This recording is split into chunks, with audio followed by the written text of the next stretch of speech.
What's up guys, and on today's video we are looking at the Puma Magnify Nitro 2, and I'm going to get a little more into it than this, but just as a preface, this could be the most comfortable shoe I've ever run in. Alright, let's get into it.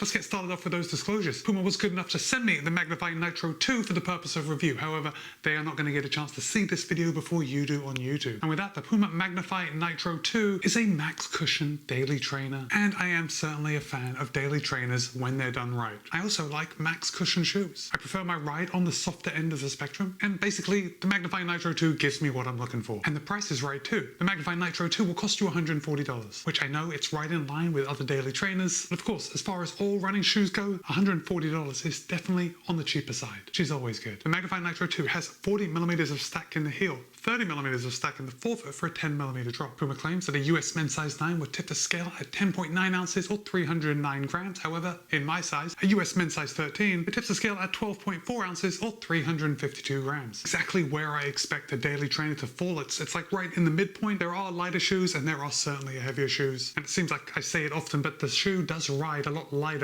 than the numbers suggest. But I know that is going to be different for everyone. Okay, so before I get into telling you how much I love how this shoe rides, specifically what I love about it, let's talk about materials. Let's start at the top. Let's work our way down. Guys, the heel collar screams daily trainer. There's a lot of padding around here, but it's not too thick. And the padding is clearly biased towards the top of the heel collar. So when I put my finger in, I can kind of reach around and feel how the padding gets more as it comes up towards the top of the heel collar. Ultimately, what that means is that when I seat my heel, it feels like the shoe is wrapping around my heel and holding onto it. And that feeling is also a product of a fairly rigid heel counter, which is exactly what we would expect for a daily trainer. I had no heel slip while running in the Magnify Nitro 2. Puma is using a knit upper. It's not as thick as some other shoes that I've run in, but it is still a knit upper. And really, I'm on the fence with knit uppers because I think they're good in some situations and I don't think they're as good in other situations. Let's talk about the good. I love how this upper wraps around my foot. It feels very comfortable when I put my foot in. It's almost like the upper conforms to my foot a little more than a mesh upper. Also, a knit upper, if you live in a cold area, a knit upper is going to keep your feet nice and warm. It's going to give a little more insulation, which brings me nicely into what I don't like about knit uppers. And that is basically nothing against the knit upper, it's about where I live. I live in a very warm climate, and for me, when I wear a knit upper, because it keeps my feet warm, it keeps my feet warm. It's like my feet are going to be warm whether or not I have a knit upper, but that knit upper just kind of holds on to the heat. And also, if it's really warm and I'm sweating a lot, the knit upper will tend to soak up a lot of that sweat, and when it does soak it up, it adds to the weight. Same thing I would imagine if you're running in the rain with a knit upper, that upper will hold on to a lot of the moisture and add weight. Really, aside from living in a warm climate and it being very warm, I think a knit upper is a great material to use, especially on a daily trainer. And I say especially on a daily trainer because with a daily trainer, the weight saving isn't as important as on a race day shoe, and you want to focus a little more on comfort. Well, the Puma Magnify Nitro 2 certainly is comfortable. As far as overlays go, there are quite a few. So we've got the branding here, got a TPU overlay coming around the heel, along the eyelet chain just to give a little extra support. There's an underlay coming around the toe box. And on the medial side, we've got the power tape. And that power tape is just going to help the upper conform to your foot as you tie the laces and you get a good midfoot lockdown. Gotta say it works. I like what Puma has done with the tongue on the Magnify Nitro 2. Obviously this is a daily trainer, but the tongue isn't typically a daily trainer tongue. It's not super thick, it's not super plush, but it certainly is padded enough. And moreover, there is a little extra padding right where the laces cross the top of the tongue. So we've got padding from about here all the way to here. So if you do suffer from lace bite when you tie your laces down to get a good lockdown, it's unlikely you're going to get that same lace bite on the Magnify Nitro 2 just because there's a healthy bit of padding here. Oh, and the tongue is fully gusseted and there is a lace loop. Of course, I didn't have any problem with tongue migration. Let's come down to the midsole, and I think this is especially what I love about this shoe.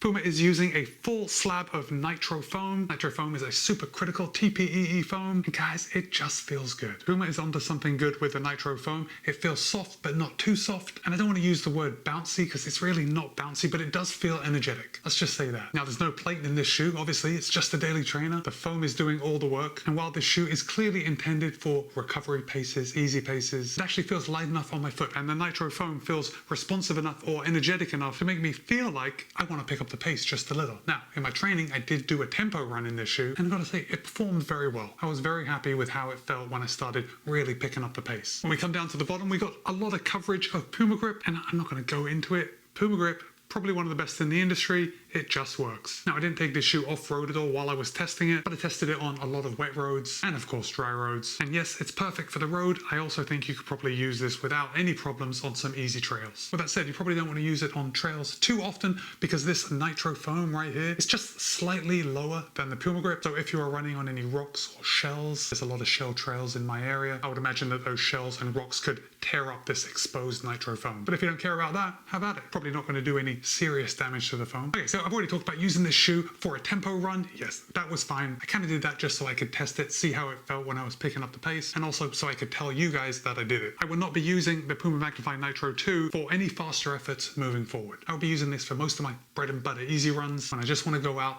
churn out the miles. I will definitely be using this on my longer runs because I just like how that midsole foam feels underfoot. Now, because I test a lot of shoes, I have noticed that a lot of companies are using a firmer formulation of their midsole foam, which is totally fine. I've actually found that I enjoy a firmer foam once in a while. And I also found, and this isn't really surprising to me, but when I go back and I run in the Magnify Nitro 2, after I've been running in some of these other shoes with slightly firmer formulations of their midsole foam, it just feels like I'm on holiday. It feels like a vacation because the softer formulation of the nitro foam just feels so good underfoot, but not so soft and spongy that it zaps away the power. Like I said, the nitro foam still feels energetic even though it is fairly soft. So who do I think this shoe is for? Well, if you have been running in Puma shoes over the last couple of years, you already know what you're getting, and I think this is a no-brainer for your daily training needs. If you're out there running in other similar daily trainers, maybe the Brooks Ghost, maybe even the Nike Pegasus, I think this is a comparable shoe. And yet, if I had to choose out of those three, I'd probably go with the Magnify Nitro 2 just because it's just a little bit more comfortable. Now, if I hold the Magnify Nitro 2 up, you can see there is quite a bit of heel flare.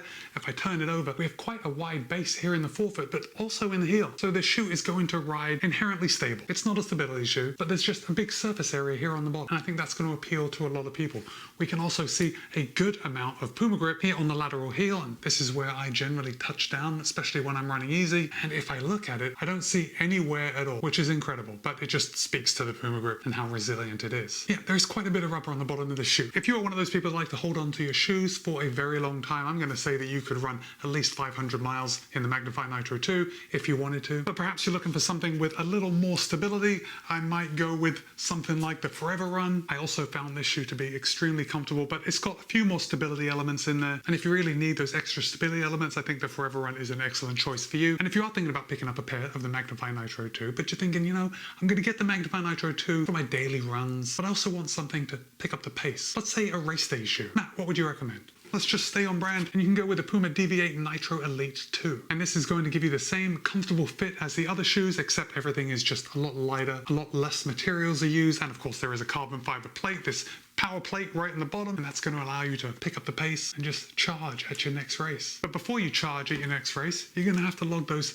daily bread and butter miles, and for that you're going to want the Magnify Nitro 2. Now guys, let me know what you think. Have you run in Puma shoes? If you haven't, are you thinking about picking up a pair of the Magnify Nitro 2? Of course, I will place links in the show notes below in case you want to pick up a pair for yourself, but this is definitely getting my stamp of approval. I will be logging a lot of miles in this shoe. And with that, it's Matt B. This has been my review of the Puma Magnify Nitro 2. Be kind, be happy, run well. I'll see you in a couple of days.